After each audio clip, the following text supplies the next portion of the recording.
So hopefully we're going to finish this debate today, and the inyan that we were just completing last time was the issue of the machlokes between Hillel and Shammai, which, if you remember, the Maharal is explaining how it's this particular machlokes. He's not saying all of them are like that, but this particular machlokes is said that it's Eilu v'Eilu divrei Elokim Chaim. That both opinions are considered to be the words of Hashem. And how is that possible? Because they were both mechaven to a derech in the interpretation of what Hashem said from two different standpoints, depending, which is based on where they were coming from. In other words, from their particular perspective, depending on their teva, their midah, whatever it is that they. It doesn't mean like one's true and one's false. They're both true. That's exactly what they're saying. Because they're both. It was both equally lishma, and they were both equally mechaven to the emes. But because there is by nature, the Eibishter created the world with different aspects. The world itself is complicated. It's a complex world created from several different midas and approaches and everything else, so that within the same noise, within the same topic, can always be interpreted in various different ways. And that's why it has to be that there's going to be different ways of looking at the problem. So he says that Shammai had this clearness of intellect. They were very sharp, and they were able to, in an intellectual way, to zoom in, focus on the ikar issue, and their approach was based on that. But Hillel had this pshitus. He had this idea of the oile ve'eno, alivin ve'eno olvin, that the person allows himself to be stepped on, so to speak, and he allows himself to be humble. A doormat. Right, doormat. Right. Dog's body, whipping post. In a good way or a bad way? In a good way. In other words, he's not forcing himself. He's not aggressive. He's not out to push his view on somebody else. Right. But he's willing to be makabel whatever is necessary, and it's like it says I didn't say this, but it says oil lehem lebrias. There's oil lehem lebrias me al boina shel Torah. That it's a disgrace for the creations how much the Torah is disgraced. But it uses the word el boina shel Torah, the disgrace of the Torah. And the Torah itself is absorbing all this abuse, and not saying anything back. In other words, it just keeps receiving all this, garbage from everybody.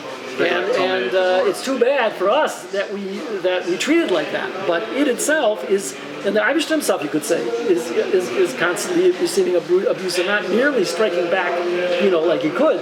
And he's just infinite patience and waiting, on this waiting. So it's a similar concept to the Ramchal in Tomei Devora, where that's not the Ramak.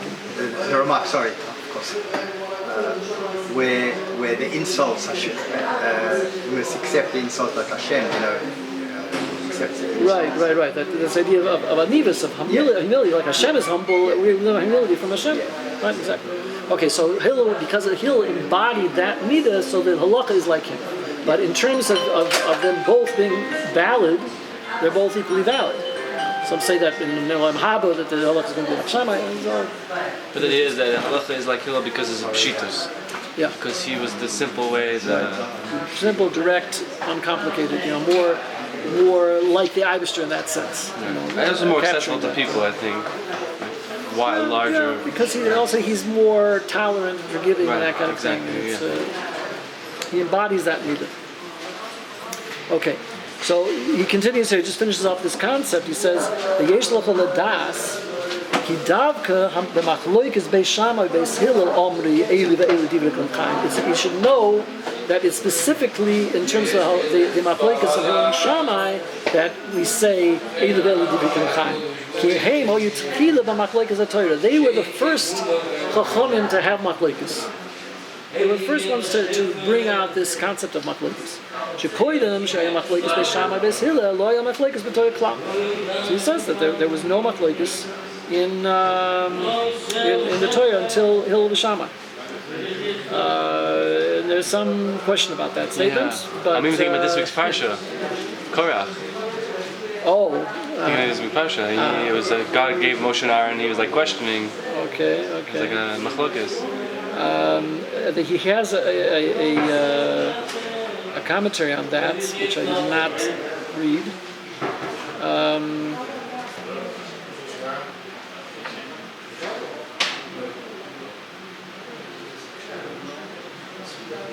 So he brings a Rambam.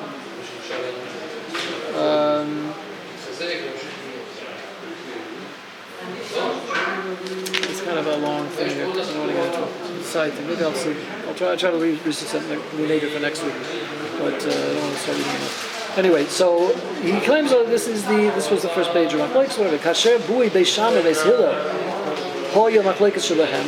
Ad shedivrei shneim divrei kimchaim. Ken Moshe's word. Okay, that's as we said before. Ein rui sheyavoi Yisrael min madrega el yoinish lo hoya bohem Machlokes b'Torah. El madrega zois shehiyah behem Machlokes.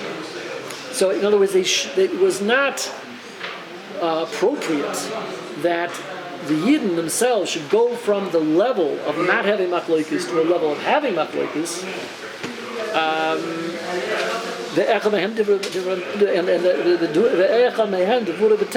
then what happens is, if you pass on the halacha of one of them, so the opinion of the other one falls away. So that seems to be saying that one is more choshev than the other. And if we're saying that how can it be that you ignore one and only pass like the other one? So what happens to the one that became bottom? The kach hoya machlokes the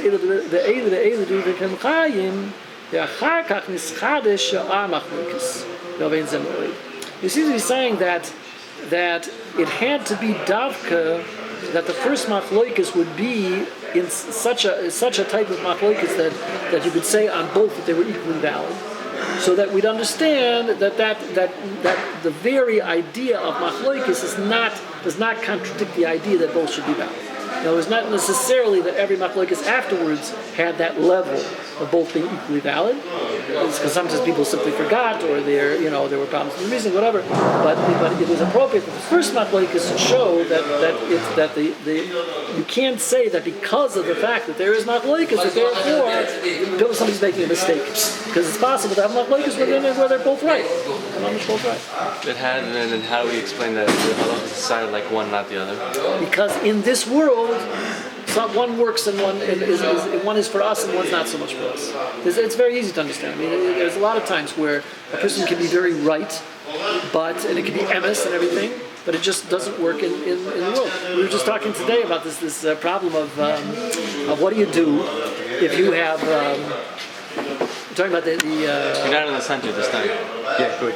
You're on the right though, so the right is also the letters. Okay. We were just talking today about the mitzvah in the Torah to loan a person money, and then there's a mitzvah in the Torah to loan people money, and on the other hand, there's the problem that the shvita is mashmit the Hagolah, so you can't get the money back. You can't demand money back anyway. And that's a mitzvah in the Torah. So how does it work? When a person is expected to give a person a major loan, give him a loan to buy a car, and then all of a sudden, 3 weeks later, it becomes Shemitah, and he's not going to pay it back. That's why there's a principle, but the principle is the Rabbanan. Sorry, what did you say? Principle. The principle, the principle was the enacted. Why was the principle enacted? Because Hillel saw that people weren't loaning because they were afraid of this. That what's going to be with my money. So he had to enact a thing which was not like the Rabbanan, as conservatives want to show this as a raya that Rabbanan can contradict the rice, which is not true. He simply created a workaround. That because the basin is not included in that prohibition, so for the basin you were able to collect it. But the idea is that it seems like it didn't work. In other words, here the Irish is demanding something of people, and they simply weren't on that level. They were not, and that's why he had to enact this thing. So I didn't go in yet to really look into that deeply, how you can explain that. But the point is that some things are real world and some things are more idealistic, and some things work in the way that people are supposed to behave. And there were Gezeiras sort of done, and also that were emistic, but it didn't work for the majority of the people, and they had to be mabatlit. So it's not a question of emes is sheker. It's a question of where people are holding, and in the context and all these other things. This is the way it works. And you could say also like Olam Hazam, Olam Haba. I mean, you could say once Mashiach, maybe things will change. Whatever. Okay, anyway, so the Kacha Yamachleikis Eilu Velo Divir B'Chaim, the Kacha Nischadish Amachleikis V'Avin Zenoy. The Ani Oidum B'Kamachir, Halushin She'oma Divir L'Kim Chaim, Ve'en Kama Kamachim. Okay, so that's the end of this Inyan. What's the first word of the next paragraph? Okay, the next one. Amnon. Omnam, you're right. Like Amnon. Amnon Ma'aseh Amru. Close. Excuse me, Amnon. Please. Amnon? Yes, That's that's also Amnon. Omnam is not Amnon. It's close. It's Maramas. Anyway, Close enough. okay. All right. Now this is a very deep, concept here. He's going to bring out, and it's you have to really stretch your mind a little bit to so what he's talking about. Okay, he's going to talk about this basic problem in the Torah. So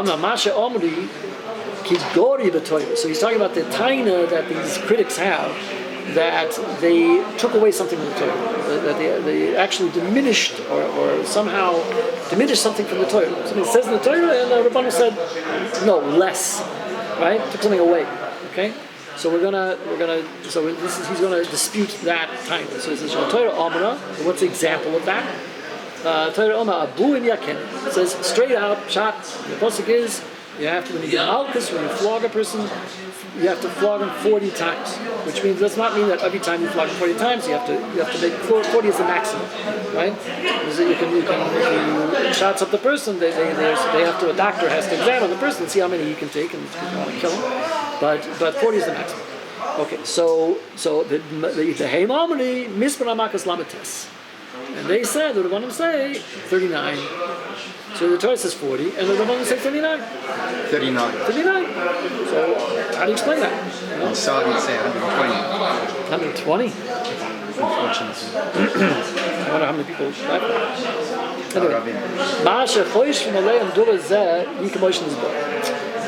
Ki ha'chiluf the Maras HaChochma he should go to Lazeh. Chiluf, I think it's kind of using it like the word chiluk. Whereas the difference between their chokhmah and our chokhmah is what causes this. He's talking about the chokhmah of the chachomim. We're able to look at things in a totally different way that we're not shy to look at it. Kilohem b'frat hayemekilu b'yudam chokhmah l'kis b'yudam kol ha'neviim, because they were mekabel a different kind of wisdom. Their wisdom was simply on a different level, because they were covered up from the Nevi'im. It was kind of like Al-Piviyat HaKodesh, they were endowed with a certain Seichel al-Kis, a certain godly intellect, which goes beyond a menschlich Seichel, the human intellect. So because they got that from the Irish, I don't know what Nevi'im. Almost was talking about the Moshe Rabbeinu. Wait a second. Moshe Rabbeinu, yeah. Adoin Kol Nevi'im. So the source of all the Nevi'im was Moshe Rabbeinu. Of course, he was Makabel the Torah directly from Hashem. So the Chachamim received their Chachma from Moshe Rabbeinu. So they were able to understand things on a different level. Moshe Kibel Torah from Sinai and the Surah Hillel. Moshe Rabbeinu got the Torah from Sinai directly from Hashem, and he gave it on. So there was the idea of the smicha to the Chachamim, the Zekanim, and all the old chain of Mesorah that was passed on through the generations started with Moshe Rabbeinu himself. And that's why it had to be like an unbroken chain of authority from all the way back then. If somebody comes up and says, I'm rejecting the principles that Moshe Rabbeinu gave in the Torah, or I'm even rejecting the concept that the Torah itself is min hashamayim, and I'm going to start a new chain of authority. Historically, we're going to set up this, this chain. It has no validity, because the whole reason why the Chachamim have their authority is because they got it directly from Moshe Rabbeinu in an unbroken chain. So it just doesn't work. They want to set it up. It's one of the biggest reasons why these so-called branches of Judaism have nothing to stand on, simply because they do not have the authority.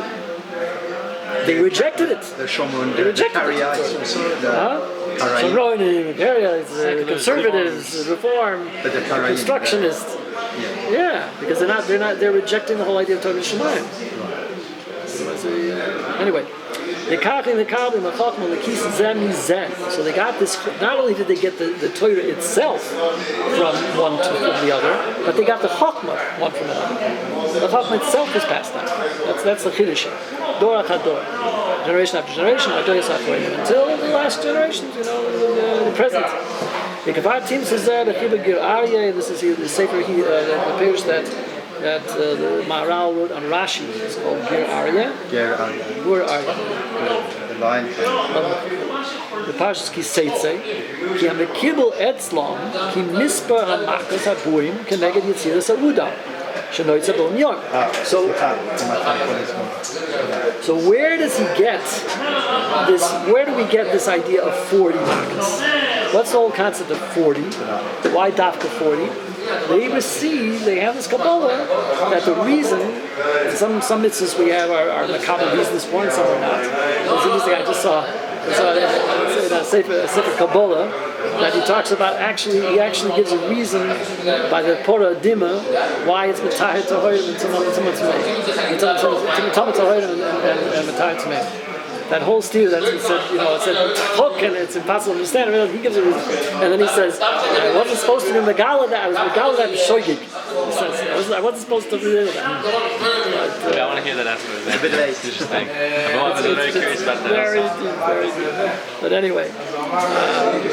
Okay, so he says that so what is this reason? The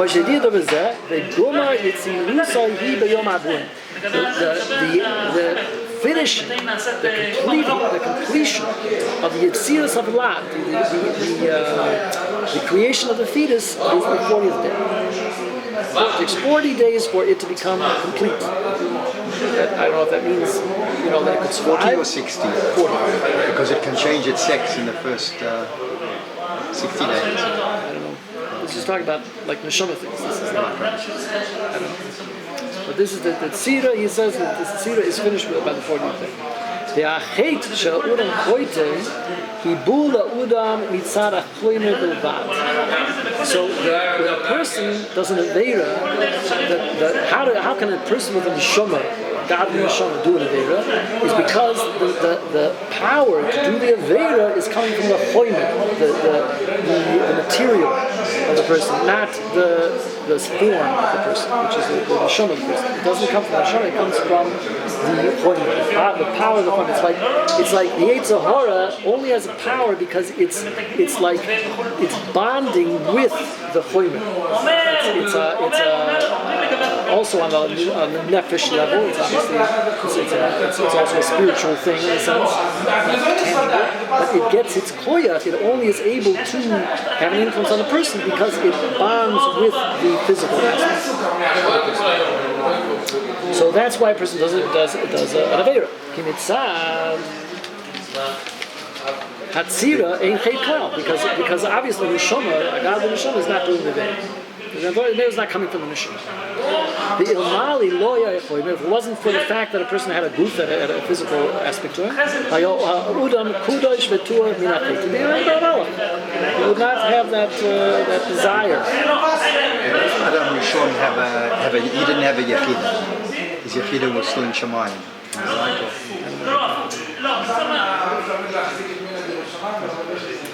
The dover zeh meviel lekol. He had a body though. The God that he never had a yechida. He had a body. He was physical. That from the side of the physical. That's where the nefesh had its physical. Anyway, so I was going to talk about that because that the Chet of Rishon came the Maisa from Chava, right? From the wife. Shehi Chomris be'erach ha'ish. So this is, not too popular, but this is what he says, that's in the Torah's view is taka like this, that the woman is more physically based than man. By the way, I also saw a very interesting explanation of Kabbalah why the whole concept of women are put in the mitzvahs is on Gruma. The explanation of the house. Related to this? A little bit. It's not quite. We'll have to have an after class. Yeah, I spent a lot of time on the Sefer of Shabbos, and I got a lot of stuff. That Very was interesting. really interesting stuff. Anyway, so he's considered to be like the form, and she is like, relatively speaking, obviously she has neshama also, but compared to Adam, he takes the role of the form, and she takes the role of the matter, of the chumash. The idea, Chomer, right? The idea, ki atzira chala b'achroin. So he says it's known that the form only comes at the end. Now you might be able to explain this kind of like, I don't know if you mentioned it here, but the concept of soif maaseh makshiva tequila. So there's a concept that the tzira obviously has to, the tzira is in the mind, right? The form is in the mind. So obviously you have to have a concept of what you're going to create before you create it. So the form is in the moyach, but it only is chal. It actually, dwells and fuses into the matter when the matter is complete, because then it takes on the full form. Before that, it's not fully functional. It's not a complete thing. It doesn't have. It's not what you. Yeah. It's not what you envisioned until it is done. And once it's done, then it acquires the tzibur. That's the last thing that it acquires. Once it's completed, it's the idea of kind of makkah the patish. Now it's done. Now it becomes its own entity. Before that, it wasn't really an entity. Okay. So he said the gan came at tzira chala b'udam b'yamabuim. So also, just like that with the vlad of the fetus. So on the person, even though he's not born yet, the idea is that the fetus does not gain this concept of a tzira form until the 40th day. And that's the last thing. And on the 40th day, it gets its. Okay? We should tell the Planned Parenthood this. The kasha udam hi b'chet, gam atzira she oimei b'choimer b'chet. Okay, so this is the problem. That unfortunately the choimer drags down the tzira with it, so to speak. In other words, if the tzira it doesn't have era, so it's dragging down the chet along with it. He has a he brings it here or later. There's a well-known mashal that he talks about this here. Yeah, it's a little bit further on. Talk about it. Okay. Yeah. There's a kach omar arbuim yakenu ki atam shel malchus sheyesh lahakoisol arbuim. So the reason why, so you'd think if that's the case, that the neshama is not at fault, and why do we, so really it should only be 39, connected to 39 days of the chomer, but not the 1 day of the chomer. So really it should be 39, you'd think. But he says because of the fact that because the tzira is now coming onto the chomer, which was the first 39 days, and the chomer is the tzira is coming onto that. Now the tzira also becomes part of that whole. So therefore, if the 39 days meaning the chomer does a chet, it's that chet is also affecting the tzira. Okay. So it comes out that the tzira of blood, right? So yitzira zoishin nivus ba'avoim yoim yitzira ruih. So it comes out this yitzira. So now we're talking about the person. The person bit of an avera. So now what's happening is that the person now this entity of the udam, the person himself, is as one entity is now judged that the tzira is together with the chomer. So on the one hand, you say that it's all one thing, so therefore it's 40, right? Because it includes the tzira. On the other hand, how can you really punish the tzira for something it didn't do? Okay, so that's the dilemma here. So it had to see in the Torah 40 because it's talking about the thing as one entity. So this is the kasher. He bechet as mishpat apurim mopos yesh ulav keneged yitziras hachomer im tzirusah. So the mishpat is actually on the whole entity, which is the tzir together with the chomer. Asher chol b'yom abuim.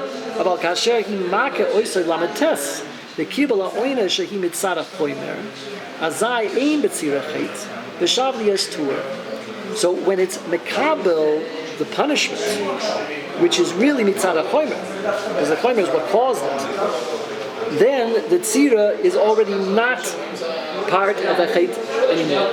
In other words, just as the oinish takes away the chet from the chomer, it's also taking away the chet from the tzira automatically. In other words, once it was just like the tzira didn't do it to begin with, so the tzira also, so the tzira really isn't guilty. But on the other hand, when the chomer gets its punishment of 39 and it's exonerated, so automatically the tzira is already exonerated as well, so it doesn't have to have according that day. Why and think like this? Why should you give the chomer another lash when really it's only getting that because of the tzira, and the tzira wasn't guilty to begin with? So it makes sense. No, one less, not one more. He's getting one less. He's getting 39, not 40. So why do you say, why should he get another one? You know, why should we say so? So the Torah had to say you should give 40 lashes, right? Yeah. Because you're dealing with a whole complete tzira here, right? The tzira together with a chomer, so that's 40. Because that's connected to 40 days of the 39. It's connected to 40. So the first 39 days, which is connected to the chomer, is going to get its lashes, right? Yeah. Now it's been exonerated because it doesn't have an oynish anymore. Because it doesn't have an oynish, therefore just as the tzira was dragged down with it, now it gets dragged up with it. And because the chomer has been exonerated, because there was really no guilt on the tzira to begin with. It's only because it got stuck together with it. So now you got rid of those 39 because that it received its lashes already. So that's why you're counting them one by one. You get to the 39, okay, now the tzira is putter. You're not going to give another lash to the body because of the tzira, which was not to begin with. So it really makes sense, right? I mean, there's a safety. I mean, why should it get any lashes at all if the tzira wasn't formed yet and the chomer shouldn't be punished for it at all? It doesn't. What? I think according to your logic, according to that logic, that the 39 days are getting punished, but it doesn't get an actual lash 40 because the tzira wasn't formed yet. Why should the 39 days even receive lashes for that at all? If the whole reason that you're getting punished is because of the tzira, because of the form. The 40 days is the tzira of the whole life, right? The whole person is the tzira is 40 days. That's on the whole. Tzira plus chomer, the whole thing. So the mishpat is 40 according to.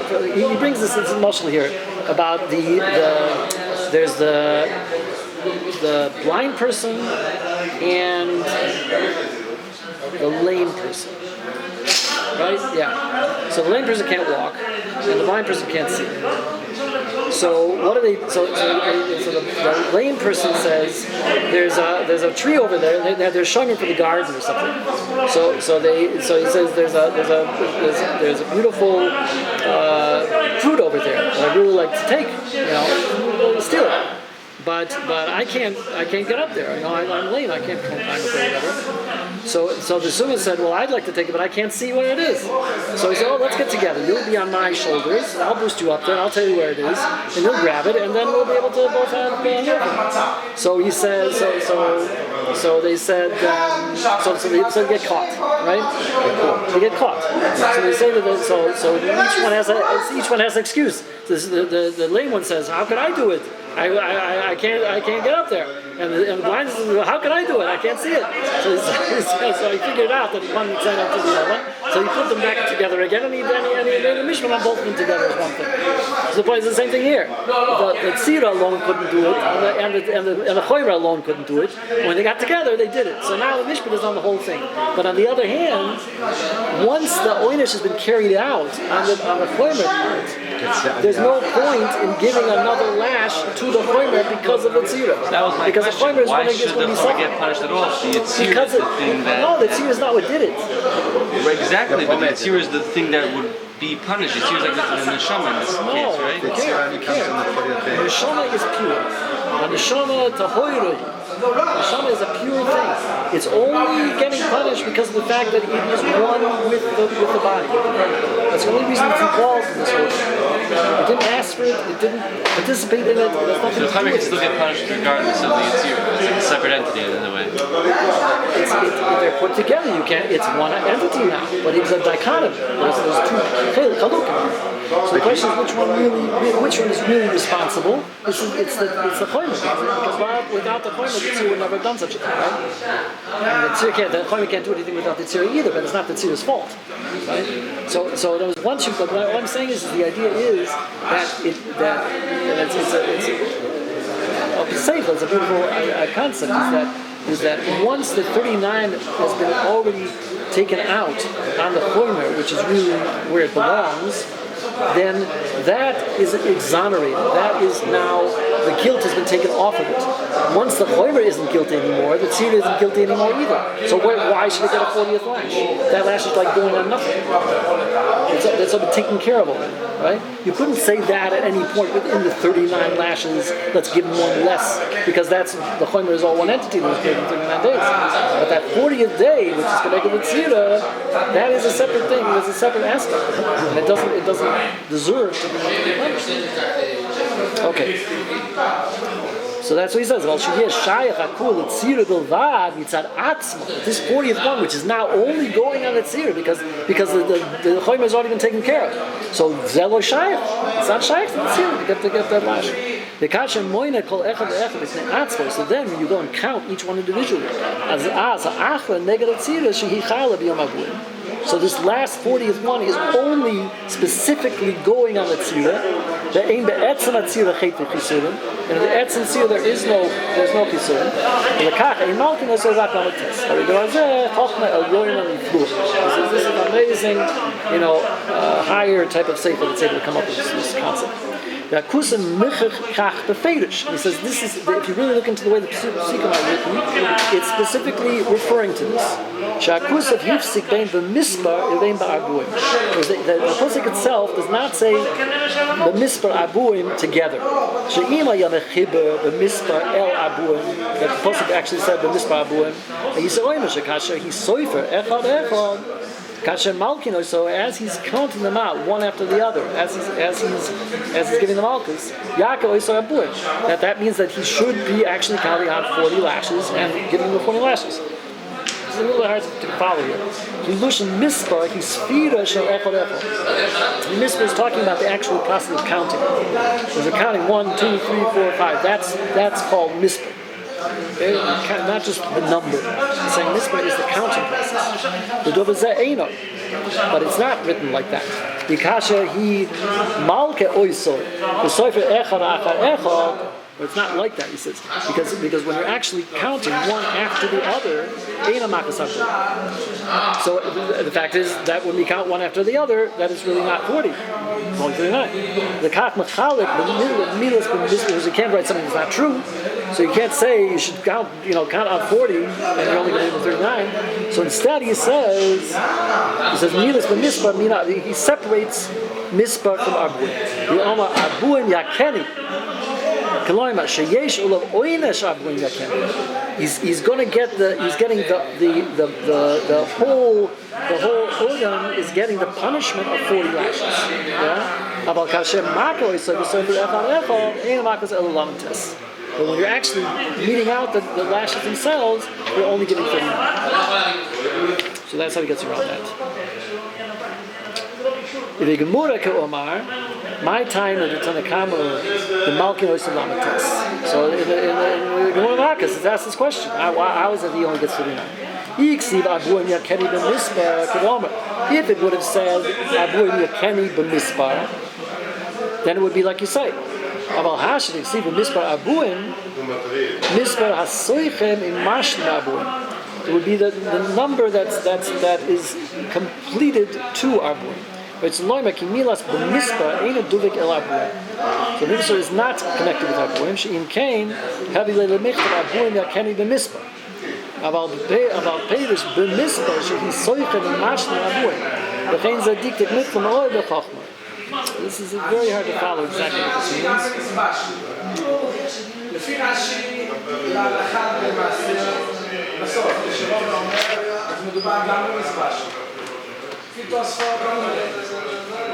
It's actually a machloikis. It's actually a machloikis in the Gemara if we should get 40 or 39. So I think this first explanation is going to the Tanakama. He said that you should get 40. The Gamza Dikliya, the Rashi Zal Perish, Ili Hoya Nukid Ba Mispar, the Pasach. Okay, so this explanation he gives for it. If it would say Ba Mispar, that would be like Beha Mispar. So it would be in the number of 40. Right, so Loima, Ili Kusa Ba Mispar Ba Pasach, I used to Mefarish Ba Mispar HaYadua. We'll be talking about the known number, which is 40. I'm going to Kenny. Aval Kevim see the Shavuot, Bim Mispar, instead of Ba Mispar. After the Father's Ba Mispar HaYadua, so it's not talking about the 40. In Kain, how you look at Ba Mispar Ba Pasach. Because it should have said Ba Mispar if it was talking about 40. But because it says Bim Mispar, it's not talking about it. Mash Be'ez Rashi is similar. Ein Be'risha Shehi Somot B'Shvil HaShavuot.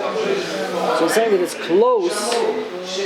That is not talking about Duvik, Bim Mispar Abuim. It doesn't mean it's close to sneakers. It's close against Lismoy, the Pusik Shel Achra. But right to Loima She'ein Perisha Mispar HaYadia, the Yeh Perisha Ha'kei Kedeish Usoi, the Mispar HaYadia, the Hayi Abuim Yakeni, Akusuk Achra.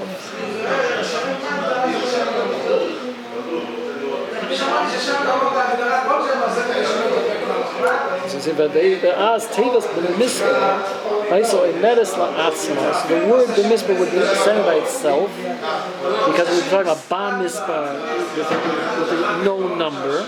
Shashav Yakehi, the Mispar Malchus Yadir, the known number of Malchus. The Hifsik Shel Achra Benu Yakenu, Hoy Lefi Zeh Perish, the Pusik Shel Funah. Ach Eino Ham Sheichet El Pusik Shel Funah. Koza ein loima machmas shloim nema ba mispar. This whole thing is a havaman or something. It's actually the way the passage. Gavi yevshel farsha kedei rishus. Going to the intricacies of the Gemara here, and that's it's kind of not the point here. Yevshel the farsha kedei rishus. The mispar ben shloim dia. 1 second.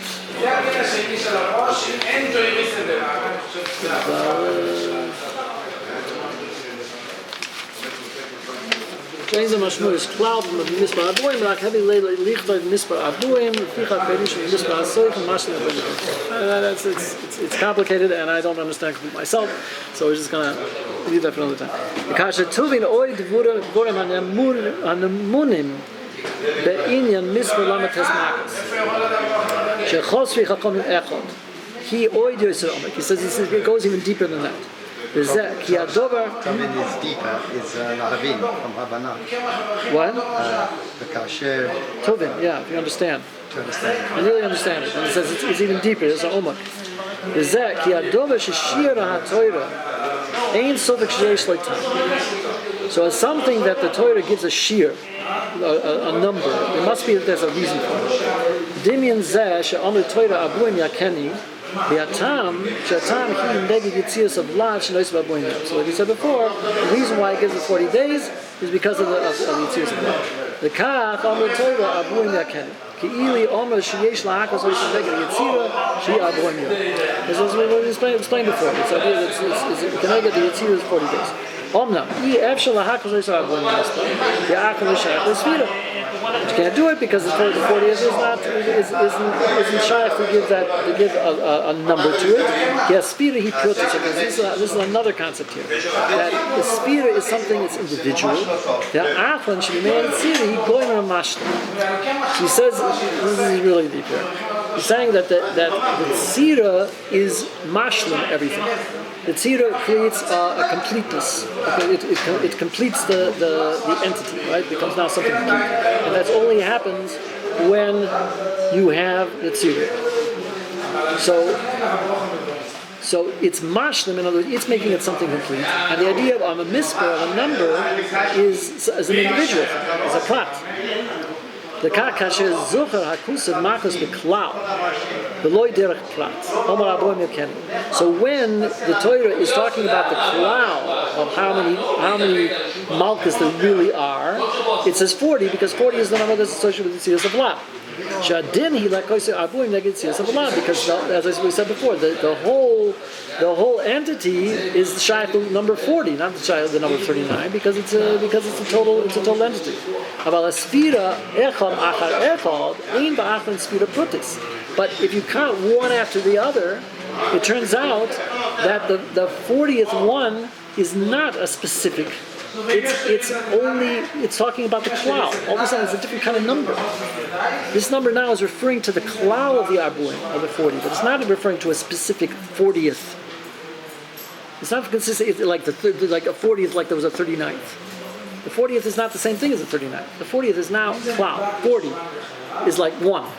Now 40 has become, like the next. It's like a set. Like when you go back to zero again or something. After you counter all the numbers, you go back to zero. I mean, it's like it's starting all over again. It's like this is now a clock. I call it 40 if it's really 39. What? But it's not, because again, you're not getting the holistic versus reductionist. Yeah.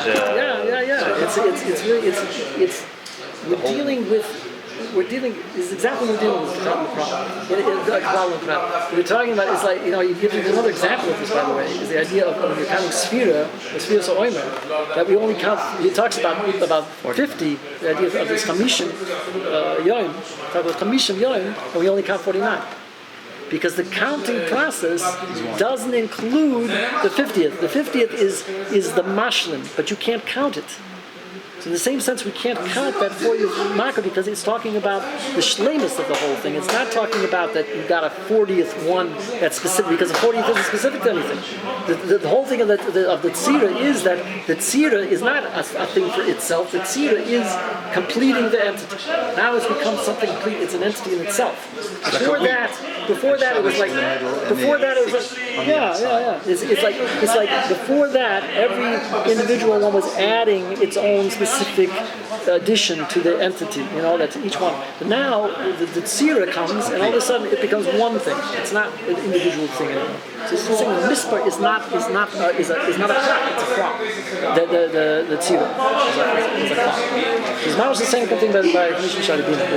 The 50th sphira, the 50th Shadabina is not conceivable. You can't conceive it because it's not a specific level. It's the one that completes all of it. And also maybe it's not an auspicious number for the Moshe Rabbeinu after 40 nights and days, whatever. Before the spies were away for 40 days, which equals 40 years. So maybe it's not such an auspicious number. They say 40 is good because if a person can go 40 days, he can perfect the midah. Sorry, if a person can?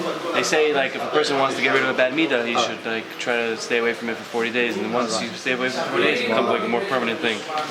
Yeah, and then the fact he was there for 40, well, then the Mabul was 40 days, 40 nights also. But all of this is connected to the Tzius of Lam. The 40 is always referring to that. So all those things I think have that in common. By the Mabul, it was definitely that. It says that in the Medrash that was connected to the Tzius of Lam. And also the 40 of Moshe Rabbeinu and Shammai was probably also this idea of the Tzira of a new entity. And in terms of the 40 days of the Balaglim, that's questionable. It could possibly also be something like, I could think of possibly interpreting that in the sense of the 40 years in the Midbar was creating a new nation. And when they came into Israel, that was like the Tzius of Lam. That was a birth, a birth. And this whole thing was just a process of the pregnancy, so to speak. When the one entity. Gulf War I, when the 39th Scud hit Israel, Rabbonim at the time said there will not be a 40th. And there wasn't at the time. Now this, if ever there was an example of 39 Makot. Interesting. This is before you were born. Okay. So anyway, I burst into tears. I was at a shopping centre in Australia. They have all these banks, those are the TVs in in a furniture shop or whatever. And it just said the Scuds were landing in Tel Aviv. I just cried. Really? Baruch Hashem, it was all good. Yeah. It was Amazing Nissim during that war. Amazing Nissim. My brother was here then. He said that a couple of scuds, the only thing pretty much the only thing they did damage to was Super Farm or something. This is a pharmacy that was open on Shabbos, and even the Goyish, even the secular newspapers were saying, what does Hashem have? What does Saddam have against Super Farm? Is Bami Taka Super Farm? That's what this stuff left. And the only person who was killed directly was a motorbike guy who used to run, on Shabbat around Bnei Brak or somewhere. And landing all around Bnei Brak, but none actually landed in Bnei Brak, but all around. No, it hit a building and everyone was away there. No one was home. It was such a miracle. It was amazing. And that was the war that they weren't allowed to do anything. By the Israel just like Ramat sit Gan quiet and not do anything. So that was like the Tanakh. I don't think it's Bnei Brak. No, you're right. It was Ramat Gan. Thank you for that. I read the little book on the subject. Okay, so now he's going to talk about this Chamishim Yom. So he says, Rak Ad Lamates. Okay, Zeh Yisoy Lakusu Gam Ken Sheomar Tisbri Chamishim. V'lo Yosar Svira Rak Mentes. This is an example. The 50th supposed to count 50 days, and then we only count 49. Ki Chamishim Hi Mashlim. Hi Mashlim Einoi Prati. Ve'ein Boi Svira. So the Pikach Hi Efshel Prat Rak Hasoikim. The trash. Efshel the Farish. What is it? Crap. You're right. Ef shel farish rak hasoichem imashlim misper hachamishim. What year was Yetziat Mitzrayim? Or was Avram Avinu? What year in Hebrew days? Because if we add maybe 3,900 years to that, to 39, maybe we will get to Hagolah. Alavai. Even sooner. Okay. Amashlim misper hachamishim. Okay, Mikol Mukoim Kasha Yazker Klal Omer Tisbri Chamishim Yom. So the Klal was 50, but we still don't count it. Kasha Tuvin Teda Ki Zei Peirus Arishim. The same reasons we had the first reason. The Eilehem Darkei Chokmah Sadi Atoyda Shehem Amikim Mina Yam. So he says these things are deeper than the sea. The Kasha Hizbuer Lechud Vorim Eli. I was like, let me say that this is the same thing as the. Oh, he has a very interesting explanation here. He says, what the first? How is this the same thing as the first explanation? So he said, which was talking about the Yitzhak of Allah, and I was talking about the idea of the Mashta. So he says that the first explanation was talking about that the 40 is connected the receiving of the tzira and the neshama for the thing, which is why the tzira doesn't get hit. The ilikan b'yesh yom ha'boim connected on mashlim. And here he's explaining that the second reason is because that it's connected on mashlim, but it's completing it. The ha'oimek ha'shuva b'shnei amhi and this the depth that the thing in common that they have, it's not a shuvah that they have. There's two reasons. The Rashivas shel mashlim hi shel achas fidas kol ha'prutim buim ledarga shehi ma'avar leprutim. It comes to when you come to a point where you've counted all of the individual pieces.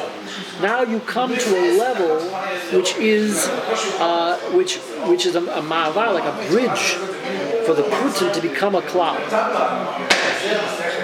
So it says Hila'acha shemakabel also as shaloi mumatis, like a chachumim. So it's also related to 49 days of the Sfiras Omer. When the person has done his hachona, he does his preparation to get to a certain level, right?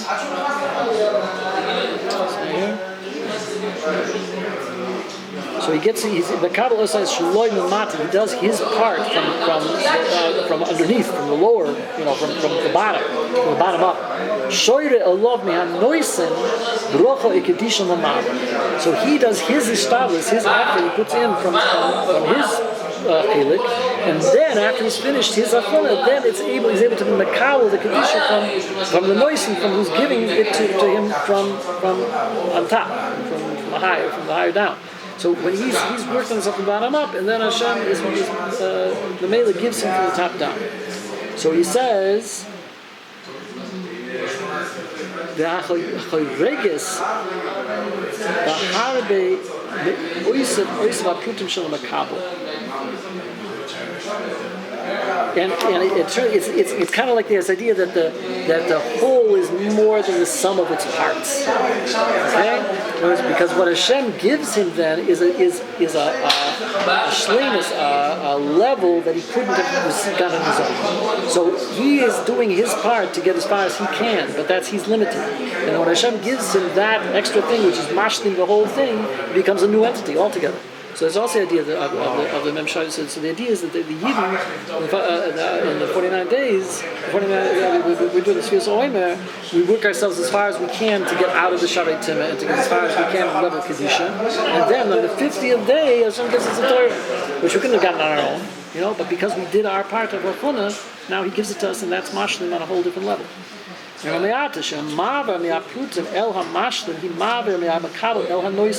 this is like this 49 days of the 40 Marcus is a bridge to get to the noise. This is our pathway to be able to get up to the level where now we can make up from the noise, the giver, the shpia. וזה המאפיין את הצירה והנשמה הניתנת לבלעד לא מהבוים. exactly the מאפיין. אחרי שנשלם הפעילוס יצירס הגיף, שפעילוס של טבע. So after the 39 days of the yitzias of the goof, of the body, which is an aspect of teva. The teva is creating this 39 days. Then after those 39 days of the teva is creating this preparation of the goof, now Hashem gives the neshama, which is the mashlim. That's the mashlim. The 40th day, it's able to be makabel because of the preparation that it has to create the poimer, to become a complete entity of Gashmias. And now Hashem is able to give it the neshama, which is the mashlim, which makes it complete. And do an actual blood. It's not just a dead fetus anymore. It's something real life. When we say ain't chayt in the neshama, so it's obvious that there is no chayt in the neshama itself. You're like, I neshama shema tzaltzim l'sat to be tohira yid. If the Eibush is the one who's giving the neshama, it has to be completely pure. So therefore, it's not really to the kabbalah. The two things work together very well. The two explanations. The kasha is borlach advurim elu.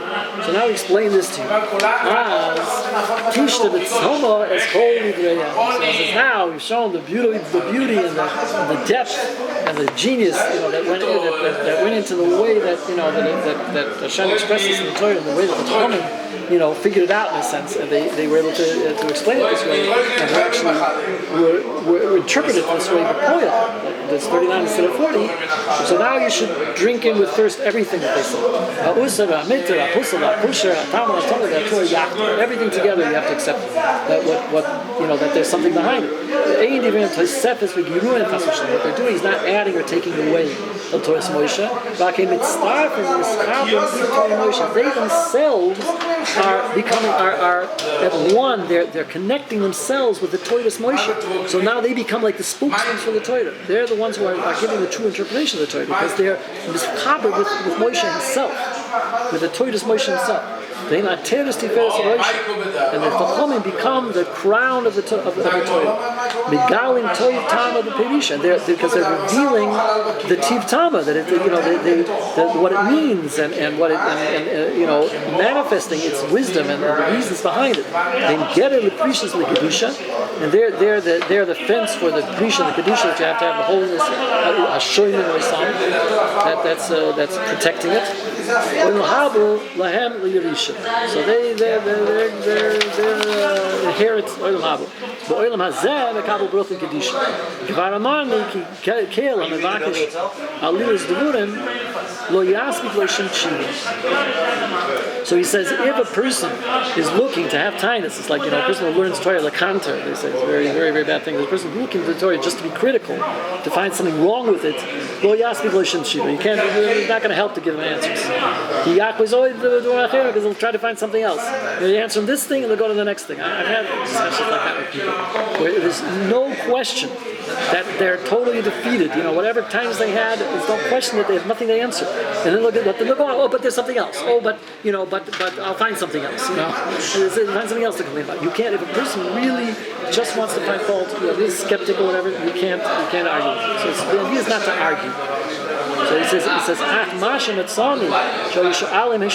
what they asked us, we answered. In other words, they have a taina, we answered it. Right? So if